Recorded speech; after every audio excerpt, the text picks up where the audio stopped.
一闪发。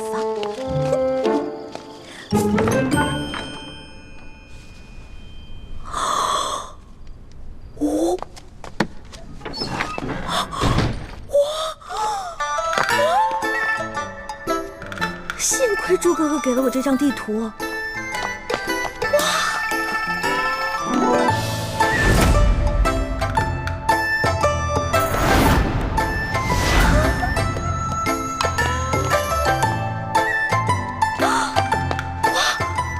这么多金银财宝，全是真的！上了鳌拜的车反而因祸得福了。我得把这些金银盘子全都带走，带到明珠谷给我的姐妹们。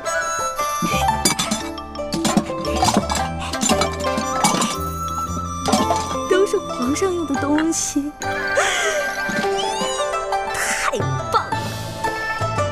快快快快！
行了，你还要都拿走啊？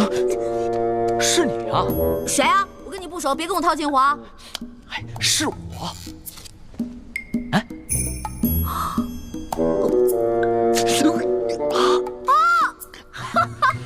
是你呀！是不是在里面？啊，我记起来了，我记起来了。嘘啊，嘘，我们换个地方说。走走走走。哎，我的东西，我的东西。啊。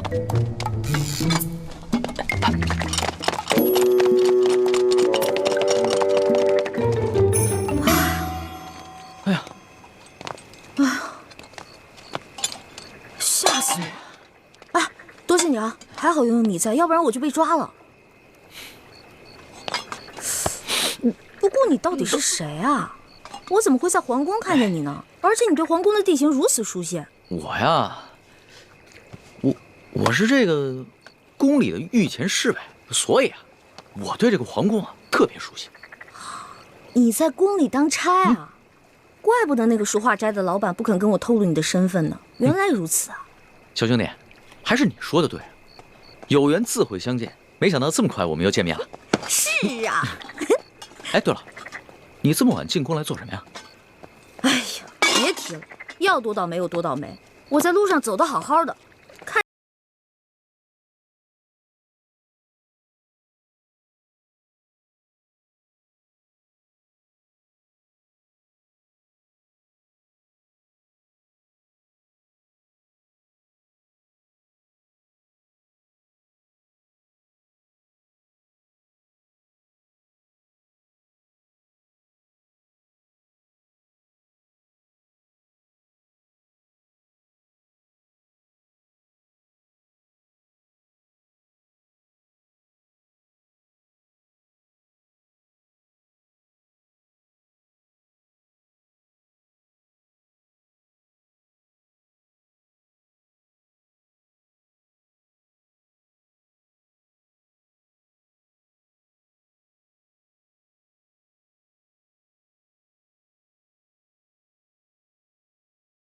鳌拜在宫里会有奸细，但没有想到他居然如此放肆，胆敢公然勾结内奸，真是不把皇上放在眼里。还是小皇帝无能呗，这拉屎的呀，居然被吃屎的欺负。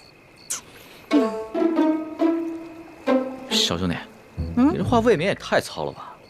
话糙理不糙啊，我说的都是实在话。如果这个皇帝是个英明君主的话，那怎么可能任由鳌拜这么嚣张跋扈呢？小兄弟啊，你想的太简单了。这皇上啊，年少，刚亲政不久，要整顿朝纲，自然是需要时间的。而且他确实想做出一番大事，要不然的话，他也不会派我乔装打扮，在宫外打探消息了。怪不得你在酒楼花钱这么阔气，原来是奉旨花钱啊！你这个差事不错啊！哎呀，我都跟你聊饿了，还好我在御膳房拿了点吃。这样，我带你去一个特别安全的地方慢慢吃。去哪里啊？哪儿啊？你跟我来就知道了。哦。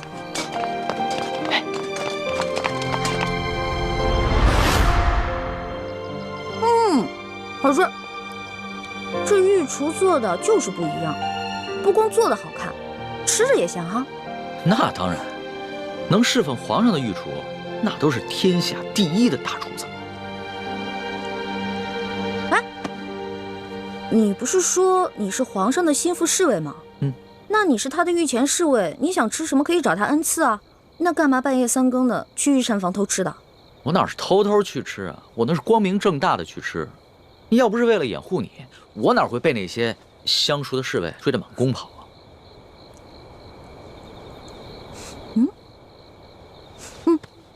怎么？不对啊，这2种糕里面掺了不同的香料，会使人慢性中毒的。中毒？你别开玩笑了，怎么可能呢？这些糕点是皇上最喜欢吃的，而且皇上平时进膳的时候，都是有专门的人用银针试过的，也有专门的人试吃，怎么可能会有毒呢？真的，这里边的香料性热，而这个糕点里面的香料性凉，2种单独食用不会中毒，但是混在一起长期食用就会使人中毒，并且可以使人心智受损。你没开玩笑啊？干嘛？别动，我来给你把把脉。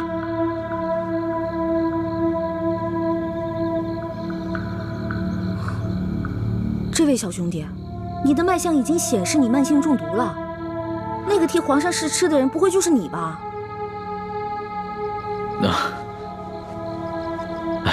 实不相瞒，其实呢是皇上和我最近都感觉到身体不适，所以呢特意让我来御膳房求证一下。原本呢我是不相信宫里的太医，所以想取几样食材拿到外面去给宫外的名医看看。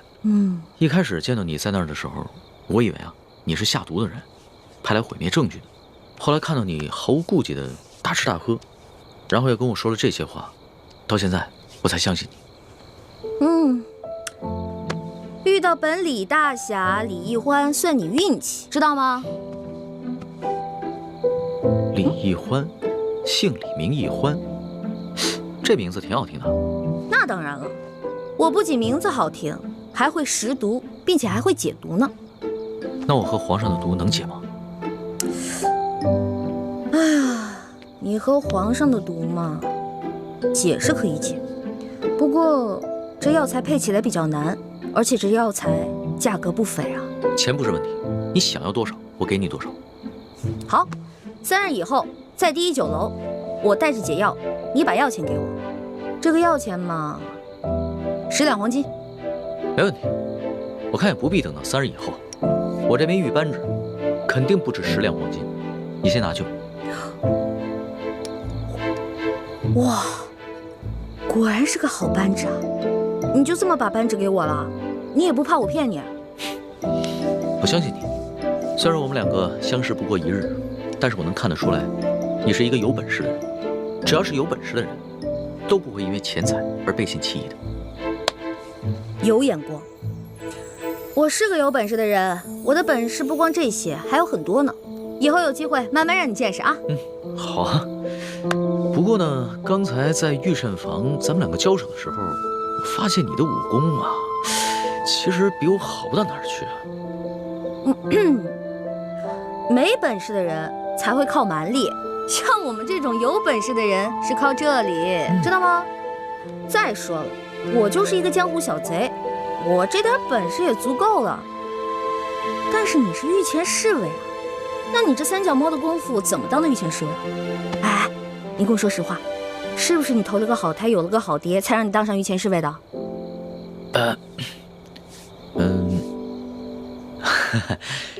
实不相瞒，我确实是投了个好胎，有个好爹。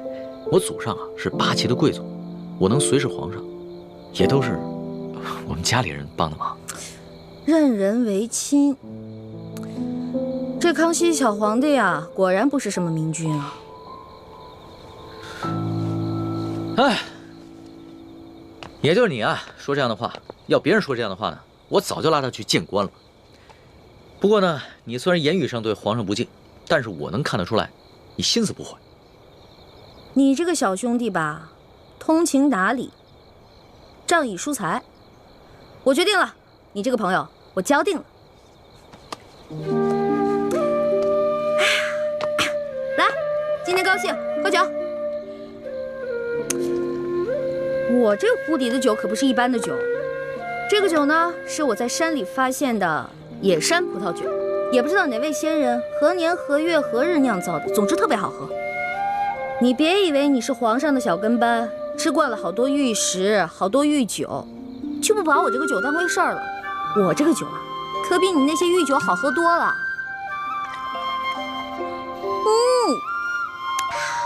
爽，尝尝。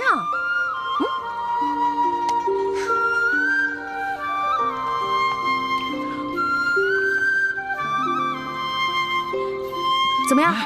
啊，是好酒啊，是吧？多喝点。哎，小兄弟，你是哪儿的人啊？为什么要进京啊？我呀，我就是一个江湖游侠。我进京呢，就是来看一看京城有多繁华，吃遍京城的美食。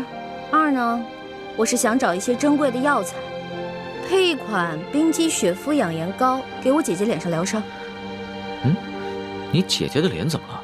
哎呀，别提了，一说到这事儿吧，我就特别内疚。小的时候啊，我背着大人，拉着我姐姐去山里玩。哎，妹妹，咱们回去吧。平日里师傅们都不让咱们上山玩，说山里有野兽，那是他们吓唬咱们呢。走吧。哎呀，走啦！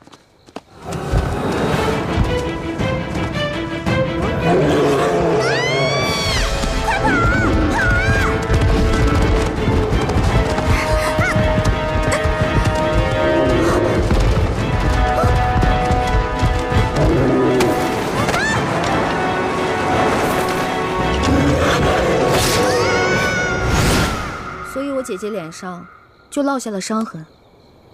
我义父是个名医，他说要想治好我姐姐脸上的伤，就得用稀有的药材配成一副冰肌雪肤养颜膏。但我们家比较穷，这些药材一直凑不齐，所以我就想啊，什么时候能把我姐姐脸上的伤治好就好了。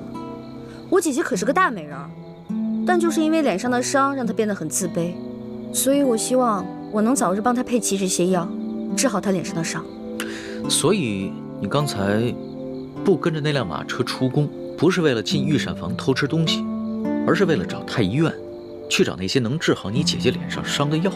对啊，本来我想先饱吃一顿再去太医院的，没成想。你是个重情重义的人啊，我喜欢你的性子。哎，你多大了？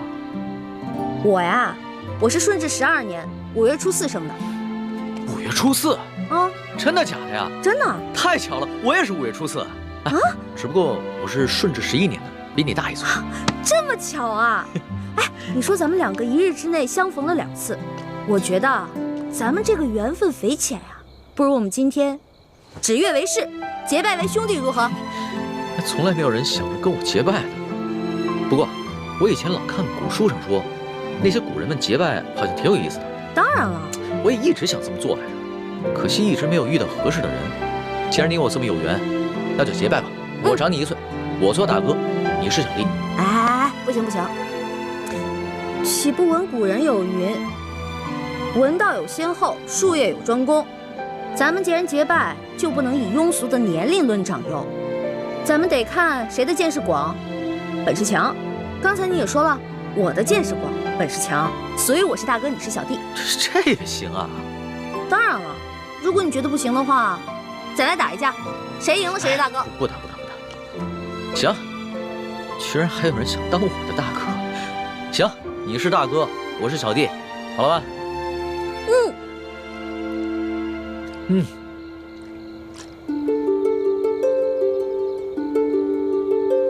我李一欢，我龙三，今日对着月亮发誓，结为异姓兄弟，从今往后，有福同享，有难同当，永不背弃，同生共死，同甘共苦。如有违誓，天打雷劈。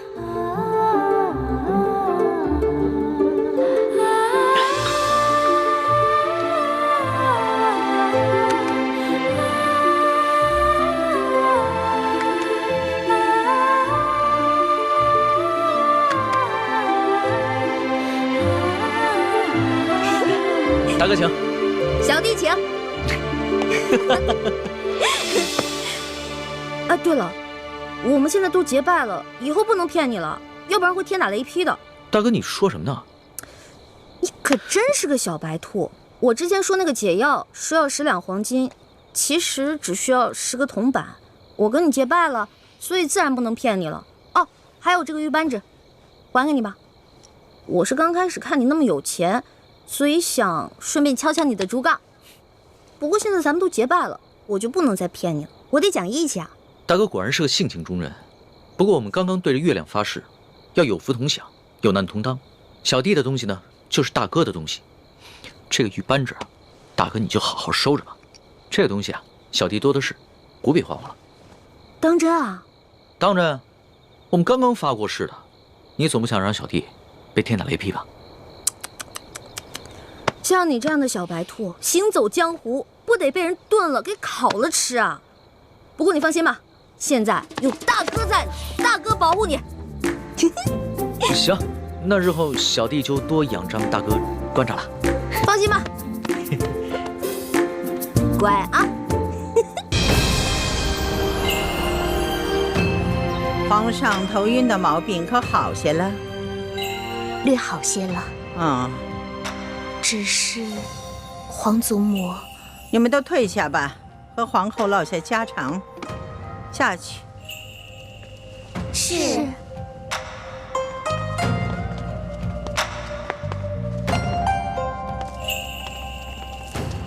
现在你可以放心的说了，皇上这头晕的毛病可是有什么古怪？是有人在皇上的饮食中下了毒。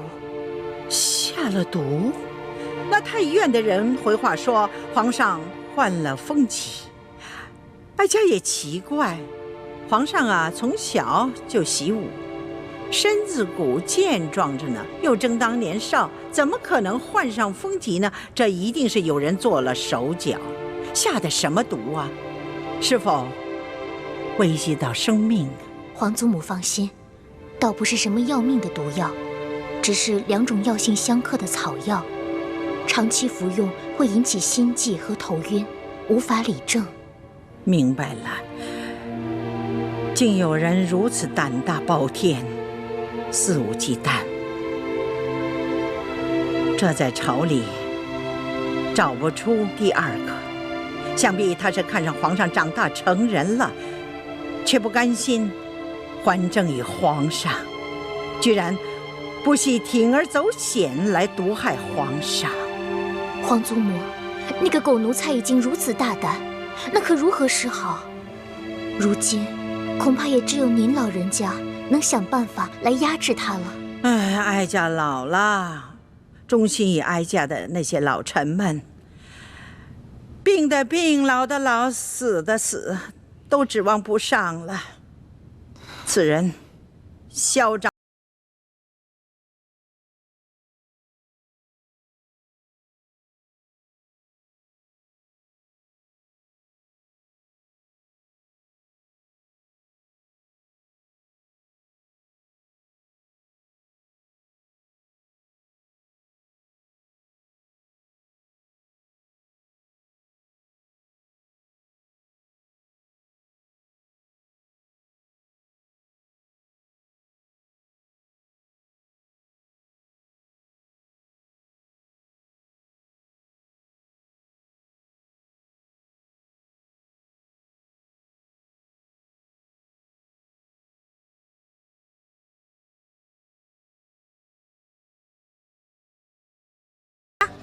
这些解毒药给你的，怎么煎怎么服我都写好了，1个月之内按我说的做，保你跟皇上体内的毒全部消除。多谢大哥。小小意思，不用客气的。哎，对了，大哥，你为你姐配的那个养颜膏需要的药材也写一份给我，我回头帮你去太医院取去。真的？谢谢龙小弟。自家兄弟，你跟我客气什么呀？哎，对了，你们查到那个给皇上下毒的人了吗？虽然没有确凿的证据但是也猜到了7、8分。会不会是那个中堂大人鳌拜啊？他那天说让宫里的内侍给皇上进补，是不是就是给皇上下毒啊？大哥，这外面人多嘴杂的，咱们好久才见一次。今天我们只谈美食，不谈国事。对，美食当道，其他的靠边去吧，吃吧。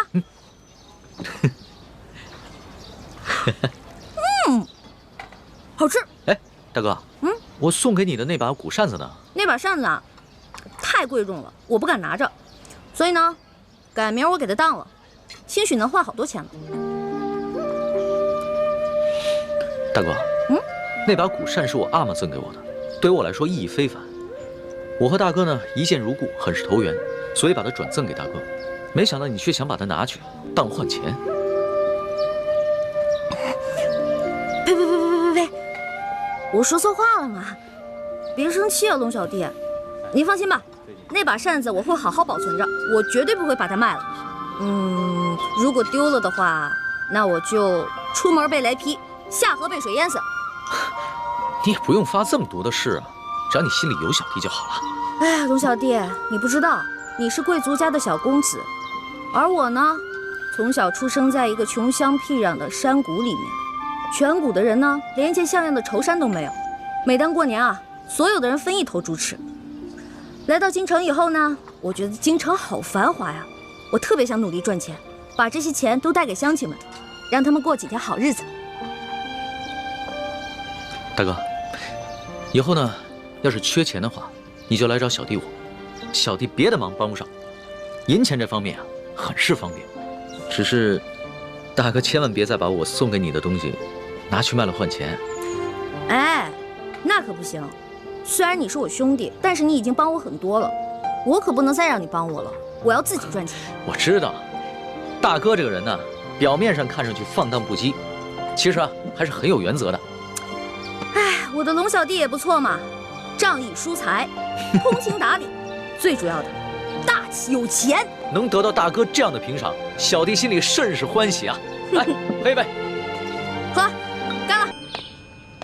奴才叩见太皇太后，太皇太后吉祥。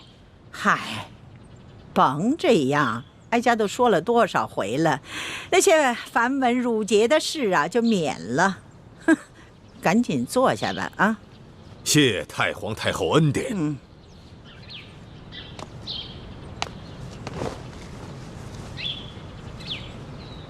不知太皇太后召奴才来，有何吩咐啊？哎呦，哪有什么吩咐啊？也就是啊，看着眼下春光正好，想找几个老人呢，陪着哀家赏赏春光，是不是啊？这掐指一算呢，也就剩下你这么一个老东西了，能来到这儿跟哀家说说话。是啊，这多尔衮死了有20年了，索尼也死了3年了，多谢太皇太后还念想着奴才。鳌拜呀，你可是我们大清国爱新觉罗氏的大功臣呢，也是哀家的老相知，哀家自然的时时刻刻会想到你。好在皇上已经成人了，哀家这担子呢该卸一卸了，你说是不是？太皇太后所言极是，太皇太后也是不容易啊，辅佐了3代帝王，功盖千秋，真可谓是古往今来女中第一呀！哎呦，什么功盖千秋啊，天下女中第一呀，这都是虚名虚词儿。哀家不过是尽了一点本分而已，哀家就是指望着皇上亲政。这朝廷稳定。太皇太后放心，奴才定会尽力辅佐皇上，以不负先帝托孤之情。其实呢，你这些年对大清朝啊，一直是尽心尽力。哀家呢，这心里头领情。这皇上是刚刚亲政啊，哀家虽然老了，但是呢，哀家还是要竭尽全力来保护皇上。谁要是对皇上不敬，哀家呢，就算是拼了老命，也让他不得好死。请您放心，若是有人敢对皇上不利，那我鳌拜绝不会放过他。好，鳌拜，只要有你在，这朝堂上下就不会有人对皇上不敬。你也是3朝元老了，哀家呀，就是相信你有始有终。你哪怕是为自己和为自己的子孙博取一个美名呢，是不是？奴才多谢太皇太后的信任，奴才定当殚精竭虑，以不负太皇太后的期许。你瞧瞧，又来了。瞧瞧前面这一片的荷花啊，怎么着？去瞅瞅去。瞅瞅。得嘞。走着。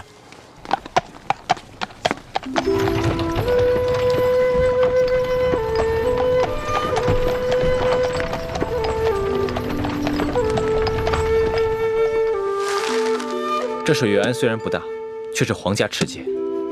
这条河与外河相连，抓住孙福之后，我们连夜从这条水路走。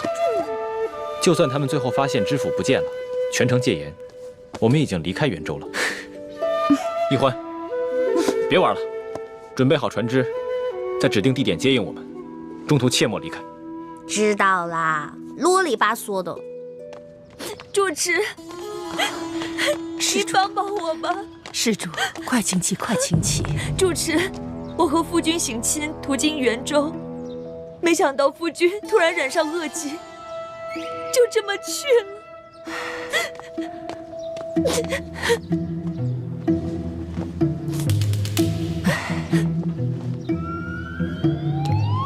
阿弥陀佛。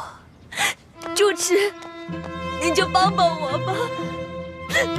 看你如此年少就经历这等不幸之事，实在令人同情。好吧，毗尼就为你的亡夫做场法事，超度亡灵，让他能魂归故里吧。主持，谢谢你，谢谢主持。还有一件事情要请主持帮忙，为了给夫君治病，我身上的银元全都花光了，不能去住客栈了。主持，您就收容我几天吧，带我的家人来把夫君的灵柩带走。到时候我一定会给庵里多捐功德。这水月庵多年来一直深得知府夫人看顾，3天后她要来此上香许愿，到时庵里会谢绝一切香客。若是她看见你们在此，恐怕多有不便呢。主持，我已经给家里发了急报，他们一定会赶过来，一定会在知府大人、知府夫人上香之前把我们接走的。主持，您就帮帮我吧。主持，您就帮帮我吧。主持，我求求你了。快请起，我佛慈悲，毗尼就做主收容你3日吧。快请起。谢谢主持。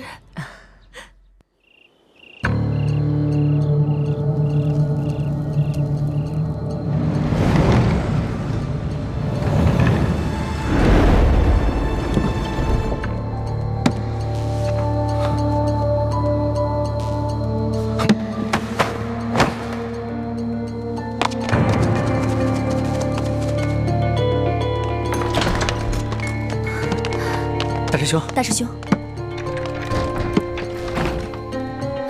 大师兄，叶师弟不愧是咱们的军师，这个计划到目前为止都进行得很好。还是大师兄的避气功厉害，那主持1连2日为你做法事，都没有丝毫的察觉。明日啊，孙福的夫人就会来上香，成败就在此一举了。对了，易欢接应的船只没问题吧？应该安排好了吧？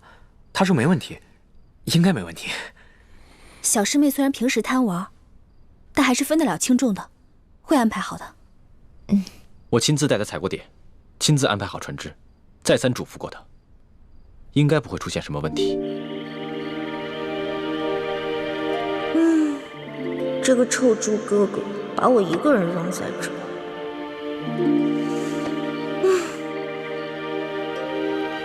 孙福还没抓到呢，就让我看着这船，这船难道会跑啊？真是，袁州有什么好吃的呢？怎么一提吃的我肚子就饿呀？不行，猪哥哥再三叮嘱我了，我必须要看好这个船。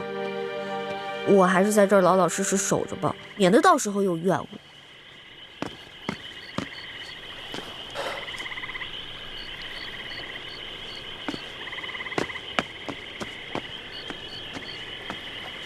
船家，啊！送我去袁州城的春风院。对不起啊，我这船不送客。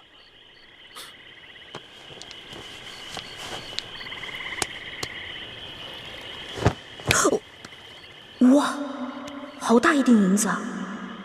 可是猪哥哥吩咐过，千万要守在这里，不能离开。那这个钱我是挣还是不挣呢？现在送不送？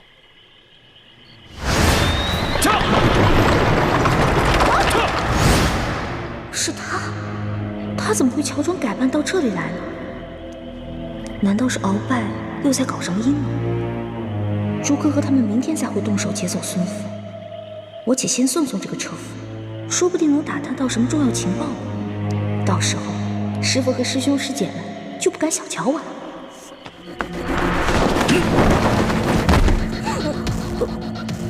还愣着干嘛？哟，这人的功夫在我之上，我得当心点。客官，您说的春风院在什么地方啊？顺着河一直走，到了你自然就明白了。好嘞。袁州城里鼎鼎大名的春风院都不知道，真是没见过世面的乡下小子。里边请，里边请。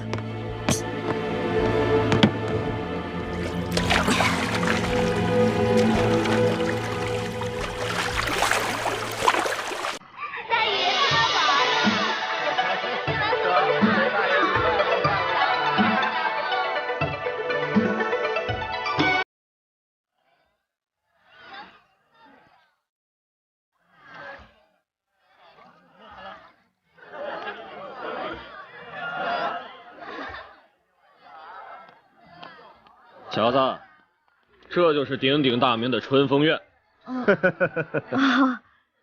管这边请。走，慢走啊！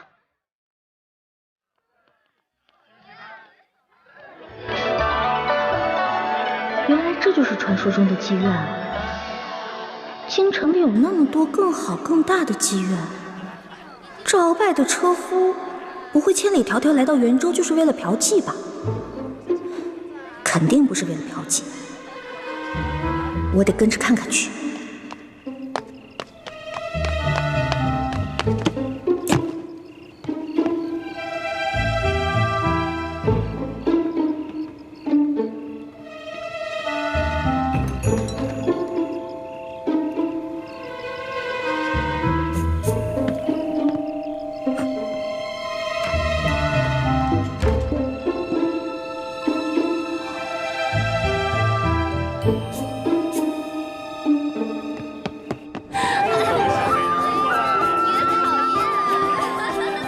妈妈，生意可好啊？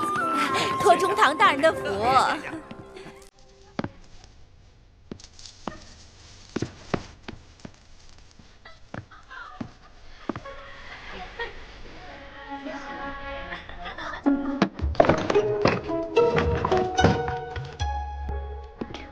哇，真美啊！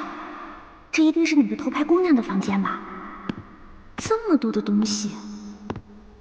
这些东西都是银的哎！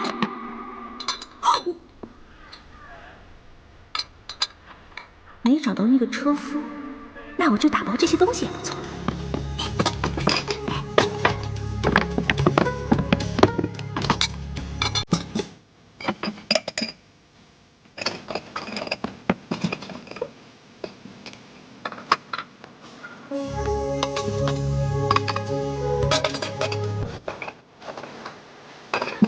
官人请，官人这边请。中堂大人最近可好？一切安好，有劳妈妈费心了。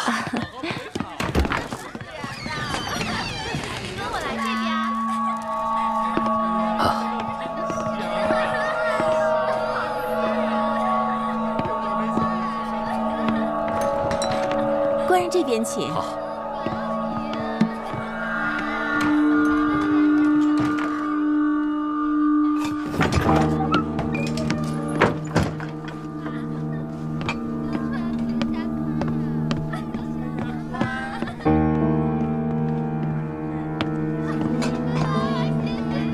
官人请。妈妈，中堂大人交代您的事情，办得如何呀？哎呀，官人放心，这中堂大人交代的事情，自然是我春风院的头等大事。只不过中堂大人这次挑中的2位美人，虽然长相不错，但是资质却欠佳。想要把她们调教的琴棋歌舞精通，还要精通男女情趣之事，恐怕还需要多些时日。什么美人啊？还要琴棋书画皆通，还要懂得男女情趣之事？难道鳌拜想替自己讨小老婆？来不及了，离最后一批秀女进宫的时间不多了。待我办完这桩事，就送他们进京。哦，鳌拜不是给自己讨小老婆呀，是在帮康熙那个小皇帝调教小老婆呀。这个鳌拜一边给皇帝下毒，一边给皇帝挑选美女，还真是软硬兼施啊。这地方不能久待，我得赶紧离开，去船上等诸葛和他们。元州知府穆泰大人离我明晚相近，就在你的春风院，还请妈妈提前安排一下。官人放心，奴家一定安排妥当。有劳妈妈了。知府大人，穆泰，不就是我们要绑的孙福吗？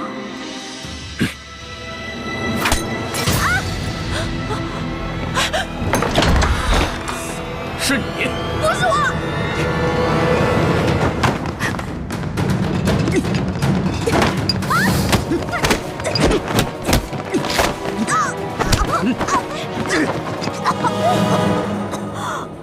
你假扮船夫跟着我，又来偷听，你到底是什么人？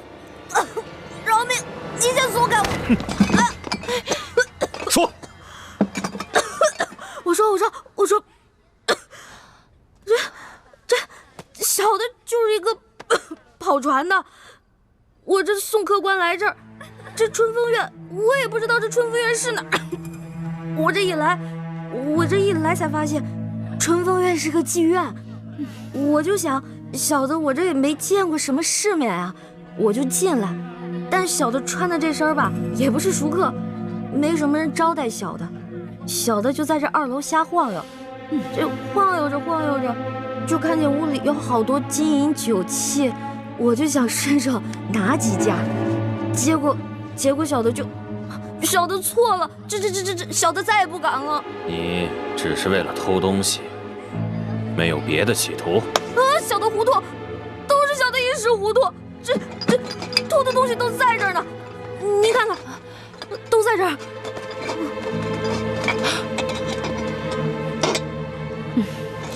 果然是我院里的东西。客官，小的真是一时糊涂，偷的这些都给您了。还有，之前客官赏给小的，这一并还给您吧。哎呀，您就饶了小的这一命吧。小的家里还有5旬的老母，还有7旬的祖母呢。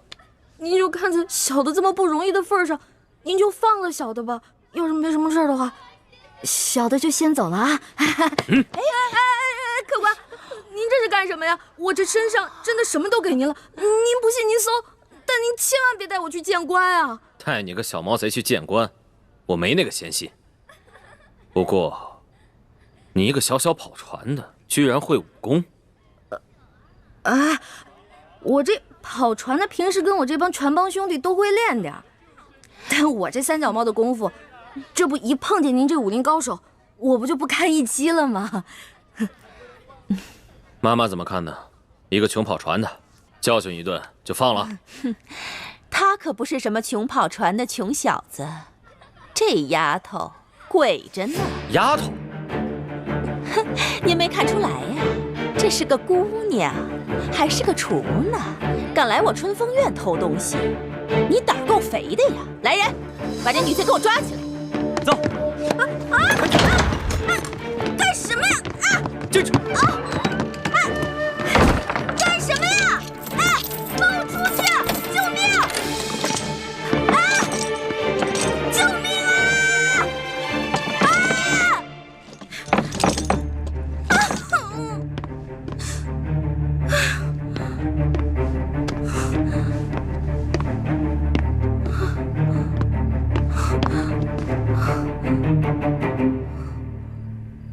不行，我必须得出去。天一亮，朱哥和他们就要开始行动了。万一他们抓了孙福来到河边，却发现我和船都不见了，那可怎么办啊？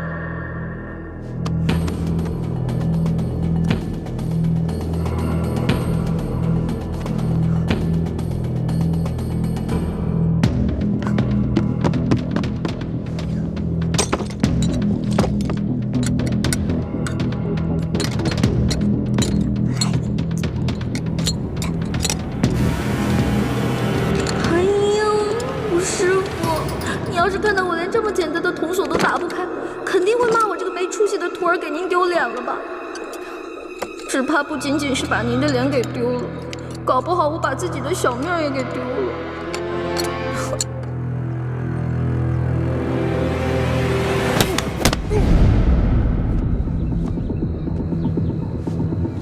叶师弟，想在这么短的时间内易容成他们的样子，还真是有点困难。哎呀，你放心吧。我想孙福那个鳖孙也不会对手下的人个个都那么熟悉吧？8分像的话，还没问题。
能不能生儿子，那都是命，不能强求。说的倒是轻巧。老爷要是不喜欢儿子，为什么3年之间纳了3房妾室？夫人何必在意？那他们不也都生的是女儿吗？要是那几个小狐狸精比我先生出儿子，那我该怎么办？夫人，菩萨面前不能口出恶言呐。哎，罪过罪过。阿弥陀佛，阿弥陀佛。夫人，请给菩萨上香。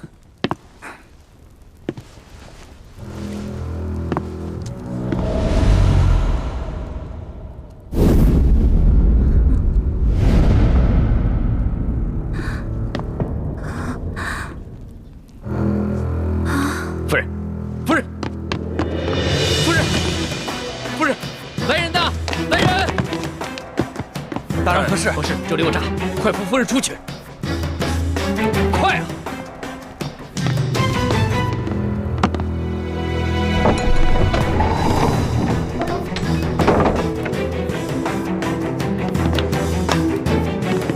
你们要干什么？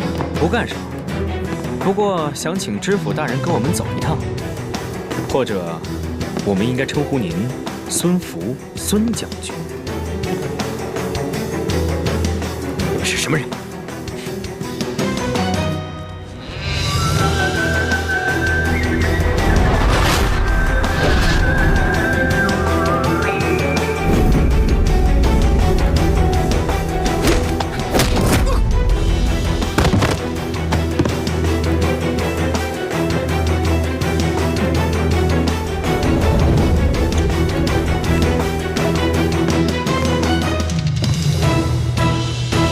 这个呀，是我家人给安里捐的功德，望您收下。阿弥陀佛。对了，主持，我刚刚看到知府夫人的轿子已经到了，还请您帮我从偏门引开，不要冲撞到夫人啊。大人已经到了，我今天怎么睡得这么迟啊？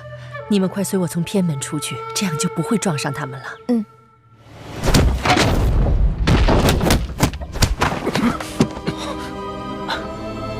这是什么地方？你们是什么人？你没资格提问，先回答我们几个问题。什么问题？李嗣兴将军现在何处？是死是活？我不认识什么李嗣兴将军，我不知道你在说什么。再敢说半个不字，我要你的命！我真的不知道你们在说什么。孙福，你以为你改了个满族名字阿克塞纳木泰，我们就认不出你了吗？我真的不是知府大人，我只是他的替身。替身？如果真的孙福去了，那默笙和倩影不就危险了？大人，怎么样？他们两个有消息了吗？父亲都找过了，没有发现他们两个人，可能是偷懒去了。不对，这里面一定有蹊跷。其他人收好了，跟我进去。放肆！佛门清修之地，岂容你们在这儿胡闹？退下！大人，小的们不是担心您和夫人的安全吗？我这不是好好的吗？有什么好担心的？备轿。是。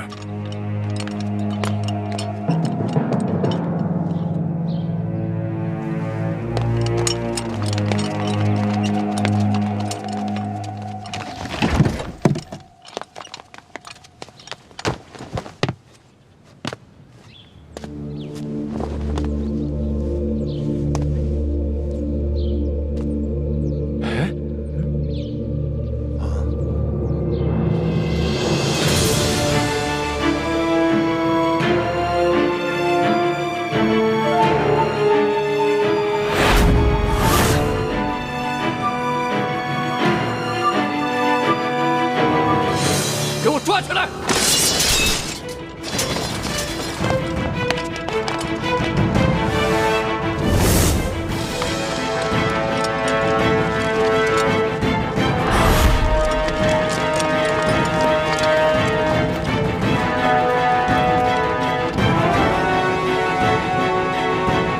就凭你们几个，还想要本官的性命？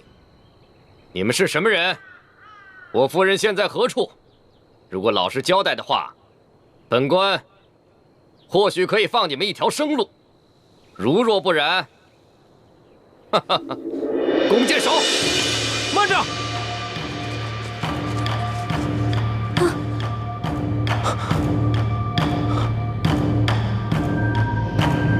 老爷，快放了我夫人！若我夫人少了一根头发，我要了你们全部人的命！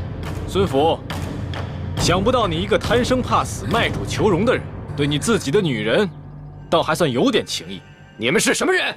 孙福，李嗣兴将军到底身在何处？是死是活？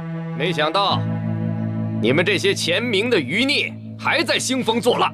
李嗣兴将军到底在哪儿？就你们几个毛头小子，没资格跟我谈条件。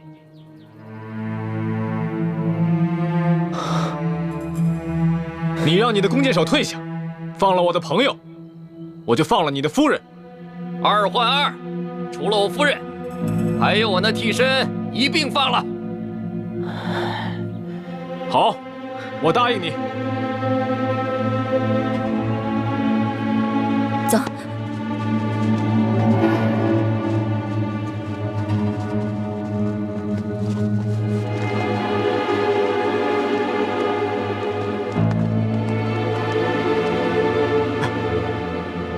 走。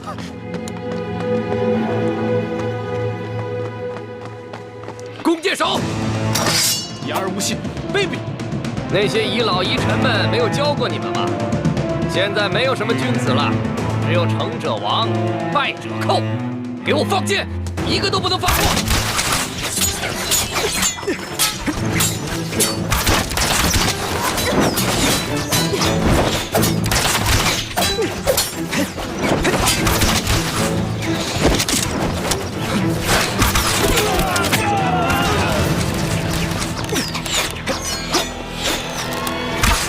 小心！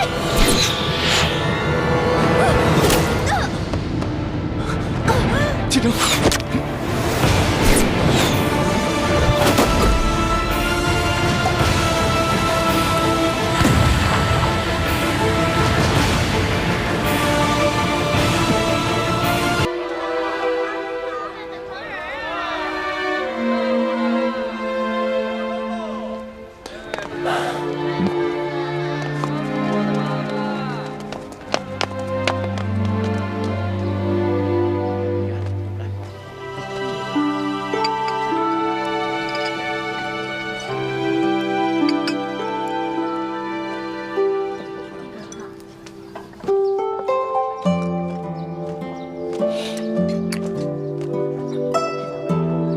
奇怪了，老大怎么还不来啊？他应该不是言而无信之人啊。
开了1天锁了，我这手指头都快磨破了。天灵灵，地灵灵，观世音菩萨、如来佛祖、菩提老祖，你们都显显灵啊！快点让我把这把锁打开呀！终于打开了！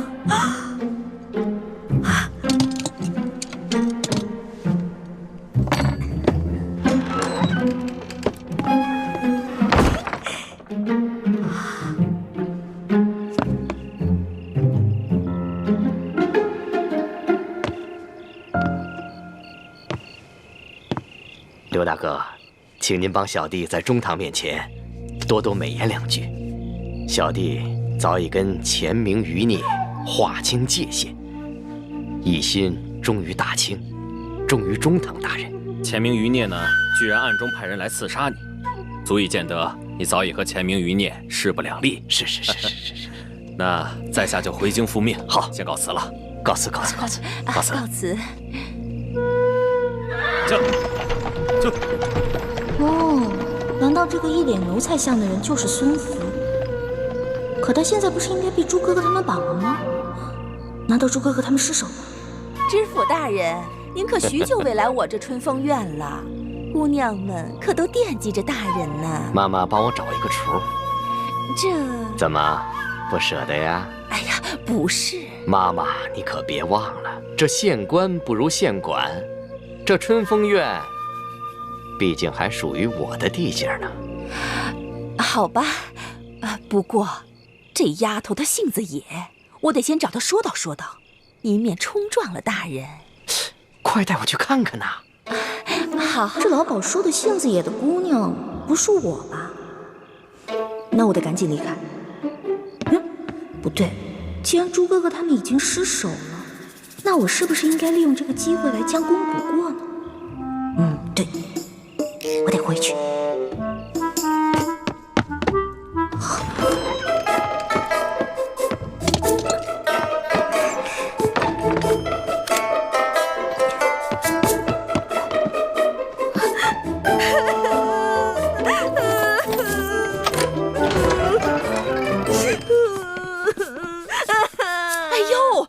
别哭了，别哭了啊！我再也不偷东西了，你千万别把我送官，行不行？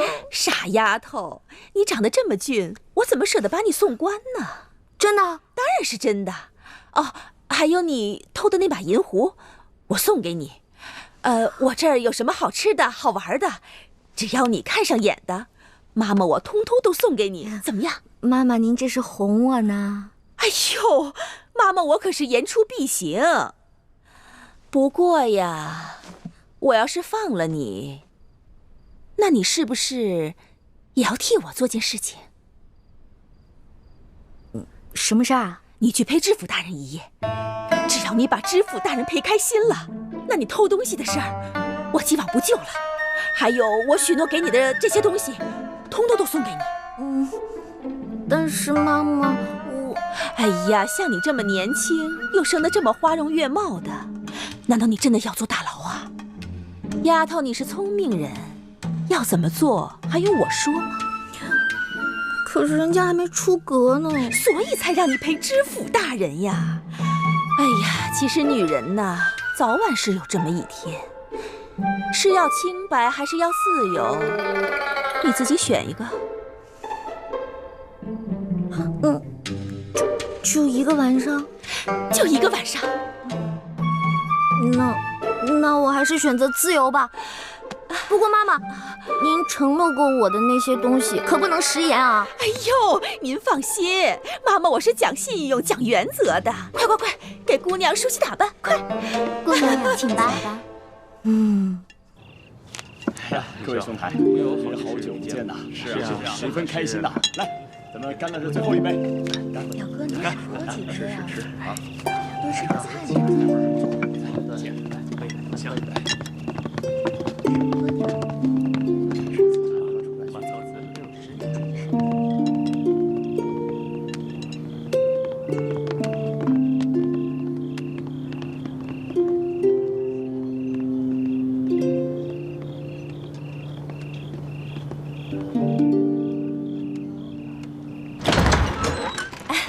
大人请。好。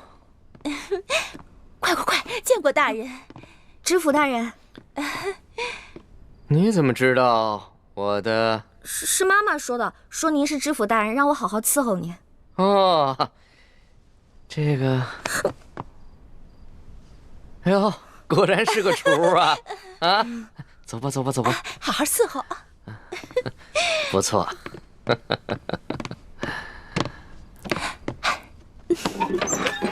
知府大人，那个妈妈跟我说啊，您今天遇到刺客了，让我给您倒几杯酒压压惊。好。谁呀？这吃了豹子胆了，敢行刺您啊？就几个无名小卒，不足为惧。哦，那抓住了吗？可惜啊，让他们跑掉了。哎，不提那些事儿了。今天晚上，你可得好好的陪我找找乐子。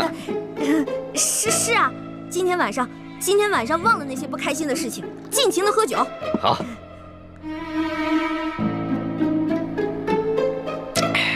不过这酒怎么跟我往常喝的不大一样啊？嗨，这个酒是我专门为了让大人您压惊准备的酒啊，您觉得怎么样啊？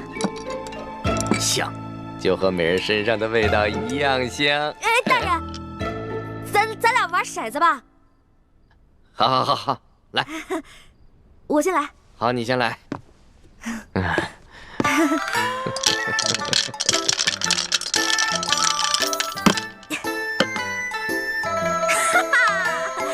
您输了，大人，您输了。来，满上，满上，满上。您输啊！这杯酒您得全喝了。好。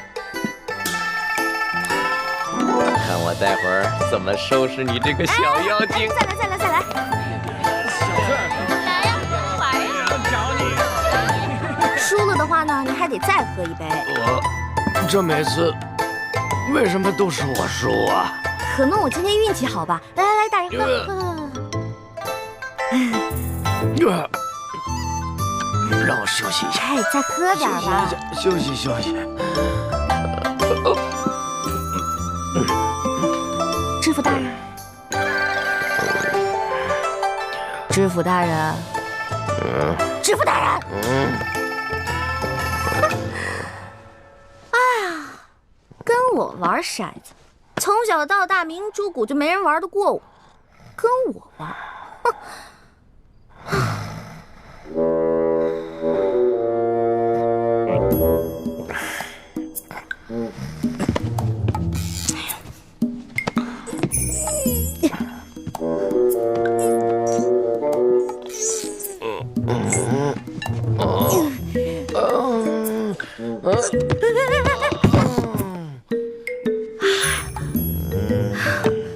天哪，这人跟个死猪似的，怎么抬啊？不行，外面都是他的侍卫兵，怎么办啊？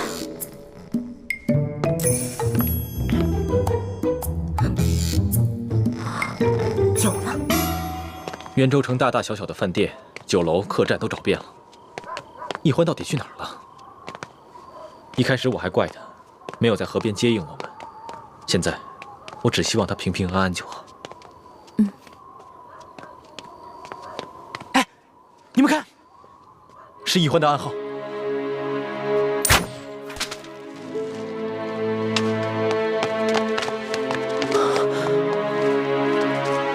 大师兄，小师妹说她在春风院，可这春风院是什么地方啊？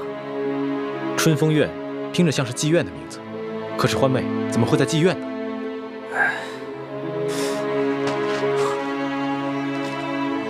哎，你们看，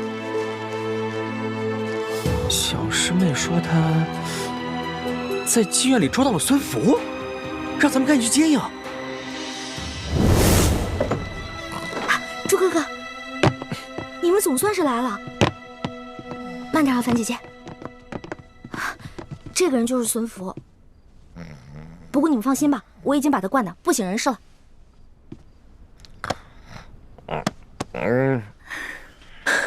果然是他，这个老狐狸。欢妹，你怎么穿成这样？哎呦，我这是迫不得已嘛。朱哥哥，你就别生气了。我能不生气吗？若不是你擅自行动，划走了接应的船，我们怎么会落入孙福的包围圈？倾城为了救我，还受了重伤。徐姐姐怎么了？严重吗？已经服下解药，没什么大碍了。只需要运功几个时辰，就能排出余毒。事情败露以后，孙福下令全城搜捕我们不能回原来的客栈。还好叶师弟计划周密，事先准备了一处民居，让我们暂时有了安身避祸之处。倾城也有地方可以养伤。大师兄，其实这次任务行动失败，也不能全怪小师妹没在指定的地点接应我们，主要还是这个老东西太老奸巨猾了，而且咱们过于轻敌了，对吧？算了，你能抓到孙福，也算是将功折罪了。只是现在外面到处都是孙福的人，我们要想一个办法，把孙福给运出去。我知道，老办法。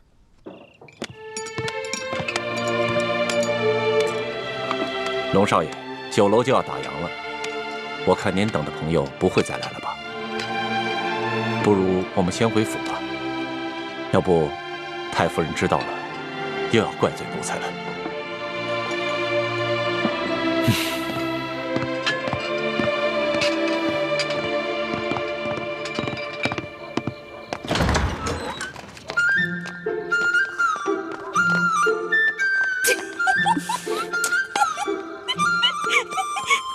春哥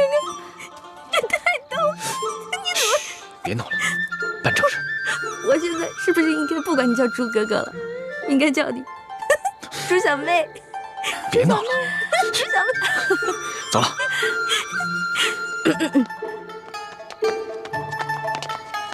慢点啊！站住！干什么呢？啊，这王妈妈得了重疾，樊小妹跟朱小妹打算带王妈妈出去看病。大爷，王妈妈刚才吃多了东西，不小心生病了，你让我们赶快送她去医馆吧。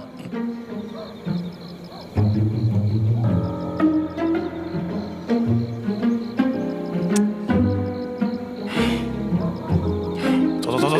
好了，快走吧。谢谢你啊。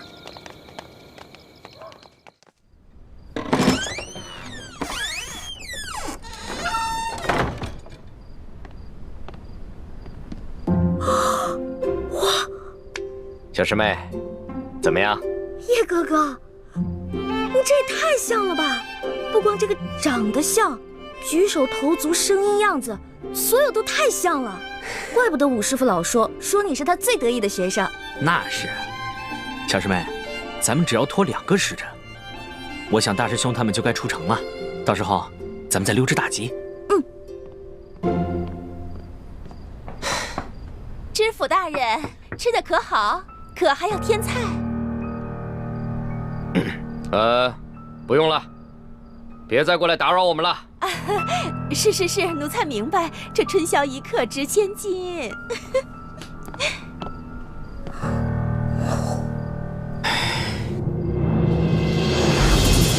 哇，哦，这面具戴着太难受了。叶哥哥，咱俩一块吃点吧，要不然这么多菜白白浪费了。你吃吧，我看着你吃就好了。小师妹，我还从来没见过你这副打扮呢，真漂亮。这件衣服啊，我穿上都别扭死了，多难看呀！你还觉得好看？可是只有一件，不穿也不行。哎，我刚刚穿了孙福换下来的衣服，你要是不嫌弃的话，穿我的吧。那哪行啊？咱们只有2个时辰，就得穿上这身打扮出去。你得扮成孙福，大摇大摆的带我出去呢。这换了衣服，咱们怎么出去啊？哎，你放心，一会儿呢，不管发生什么意外情况，我都一定会保你安全的。叶哥哥，你对我真好。从小到大，无论我做错什么，师傅骂我，哪怕猪哥哥也会对我凶，可是你永远都是向着我的。真的啊？哎，那你觉得我跟大师兄，你更喜欢哪个？这个嘛，我倒从来没想过。猪哥哥虽然对我很凶，但是我知道他很多时候也是为了我好的。在我心里，你们2个都是我哥哥，没有区别的。哦，哎呀，能在你心里跟大师兄一样的地位，我就已经很知足了。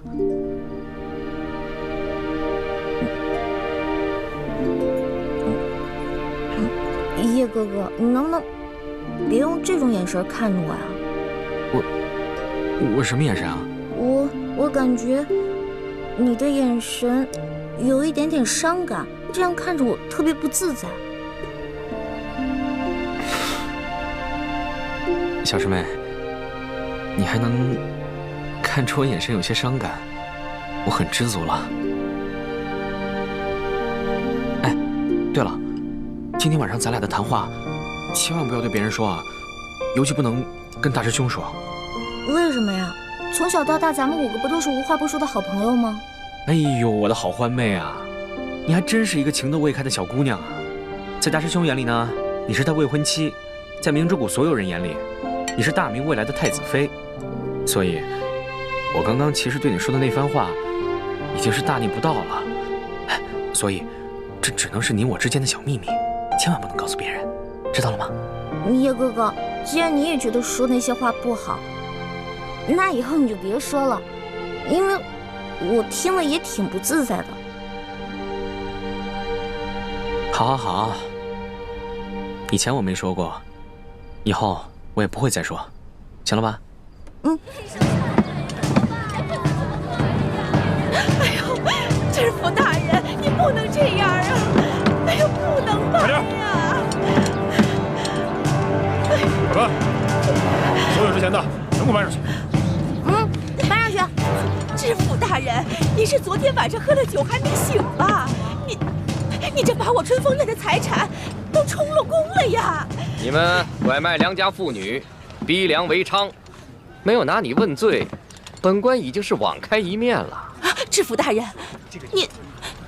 您不会忘了我这春风院幕后的老板是谁？少拿幕后老板来吓唬本官，本官还就不信了，还有胆敢置大清律法于不顾的。知府大人，您以前不是这个样子的。当然了，知府大人之前是为了查清案情才在你身边周旋，如今有了我这个证人，留着你没什么用。就是你！我说，你给大人灌了什么迷魂汤？你让他一晚上怎么跟变了个人似的？没错，就是本姑娘。怎么了？好啊，你挺有本事的，你就这一晚上就把知府大人迷得服服帖帖的。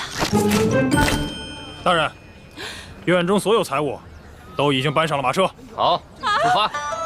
大人，你别走啊！大人，你这个老巫婆，谁让你仗势欺人、为虎作伥的？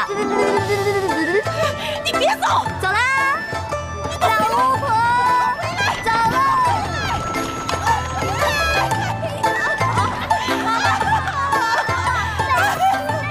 这是我一辈子的心血，你别杀！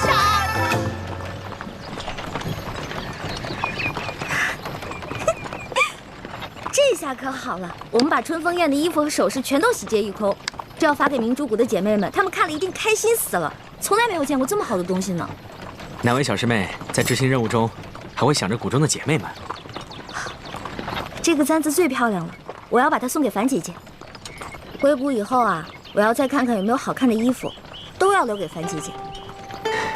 小师妹，记得你小时候，什么东西都会跟雪师姐抢，反而不跟樊师姐争，什么东西都留给樊师姐。现在长大了，还是想着樊师姐。哎，其实在我心里呢，你们诸位师兄跟师姐的位置是一样的，只不过小的时候樊姐姐因为我毁了容，所以让她变得很没有自信，很自卑。我心里一直觉得很愧疚，我就想着呀，等到京城以后呢，我一定帮她找到冰肌雪肤养颜膏，治好她脸上的伤，帮她恢复容貌跟自信。小师妹，虽然大师兄和师傅们总是在批评你，可是你在我心里永远是最美的、最善良的。后面那几条狗怎么办啊？没事，我们已经出城了，等到僻静的地方，我就要把它们打发了。那你自己行吗？不用管我，在你心里，只有大师兄武功高强吧？哎，不是的，叶哥哥，我是怕万一打起来，我不是帮不上忙吗？不用你帮忙，保护好你自己就行。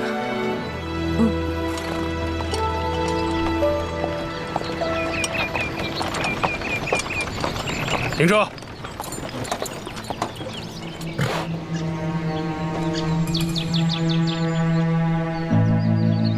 为何停车？大人，您究竟是要去哪里啊？这里离元州都已经有5里多路了。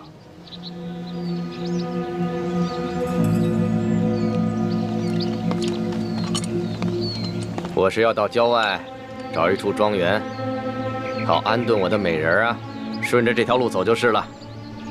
可是大人，您今天的所有举动有所反常啊！您明知道春风院的后台老板是中堂大人，居然还将院中的财物全部扣押起来。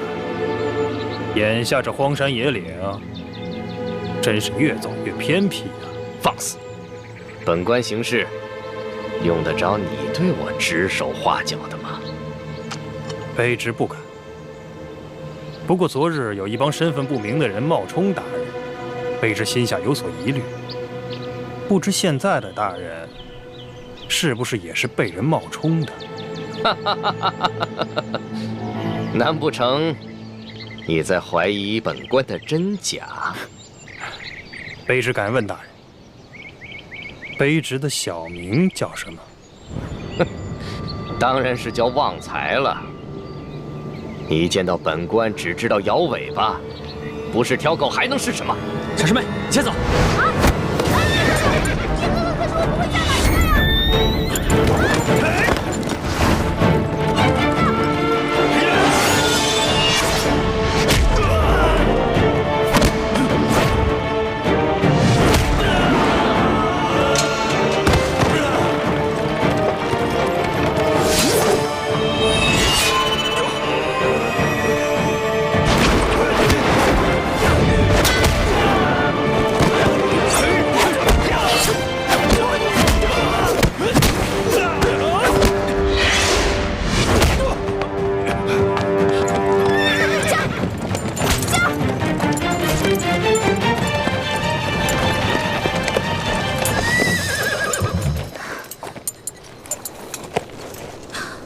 这样是不是太不仗义了？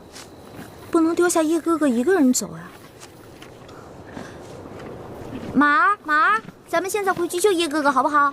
走，走啊！走不走？再不走我打你了啊！嘿，这个马怎么软硬不吃，跟我这么像啊？你逼我的啊！走吧你！驾！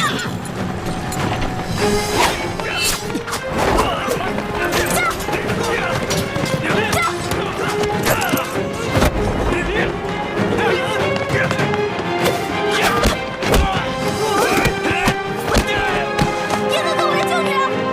你怎么回来了？快走！住手！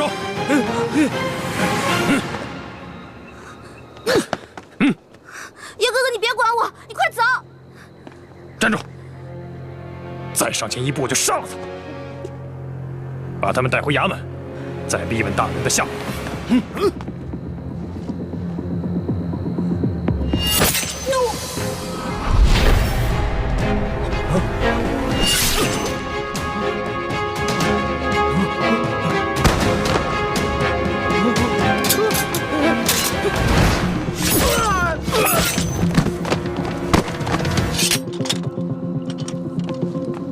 猪哥哥，欢妹，你没事吧？我看看，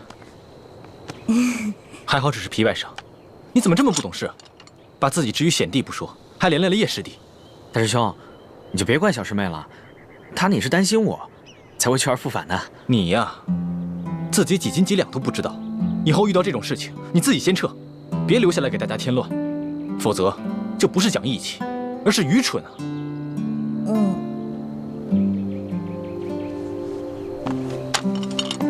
樊姐姐，你看，好看吗？我特意给你选的，春风院最好看的簪子，我还给你选了好几件漂亮衣服呢，到时候都给你。再漂亮的钗子，给了我也是浪费，还是把它留给雪姐姐吧。我看她和这个钗子最配。樊姐姐，你别这样说呀，你这样说我心里特别难受。你不用难过的，我的脸和你无关。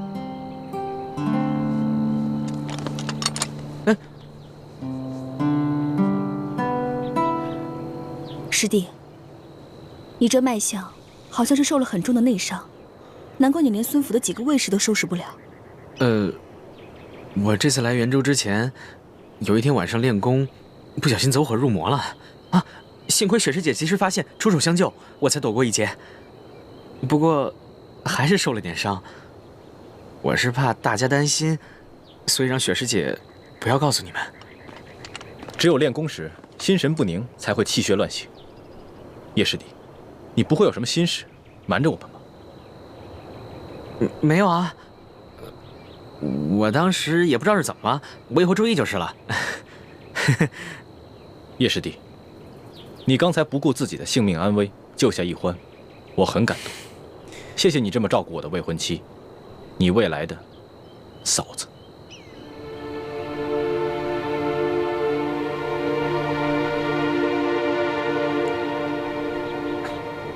客气了。